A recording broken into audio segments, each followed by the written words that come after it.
चलित खरीफ रे रेकर्ड संख्यक धान संग्रह होईछि 18,64,000 चाषी धान बिक्री करिसेंती एपर्यंत 77 लाख मेट्रिक टन धान किणा सरिछि बाकी बळका धान किणबाकू 7 दिन अवधि वृद्धि करिसेंती सरकार जेउ चाषी धान बिकी पारि नाहंती से माने एही 7 दिन भितरे धान बिक्री करि परिबे मिल रे जागार अभाव पई धान किणा प्रक्रिया टिके विलंब होइतिला जणे भी चाषीर धान रहिबो नाही सरकार समस्त धान उठाइबे आसंता वर्ष को एभली समस्या जेपरि न हेबो से नहीं सरकार व्यवस्था करुथुबा मंत्री प्रदीप बड़ सामंत सूचना दैछंती।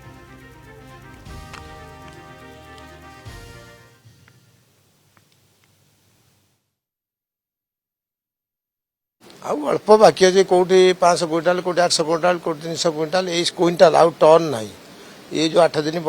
बढ़ागला कौटी आप टार्गेट सर जाता कौटी टोकन एक्सपायर होता से बढ़ागला ये सरीज आउ से समस्या रही आम आपको आगु बारंबार कही मत जी पचार मुझे धान गोटे रही जिते दिन लगे टाइम एक्सटेंशन करा टार्गेट दिज्व धान उठेबू विलंब हो केवल मिले जगह नहीं बोली से लोकटी अशांति होते समस्या आस्ते आस्ते समाधान करागला आसना वर्ष से समस्या केमी नहब बोली तार आलोचना कर तार बाट बाहर करूँ।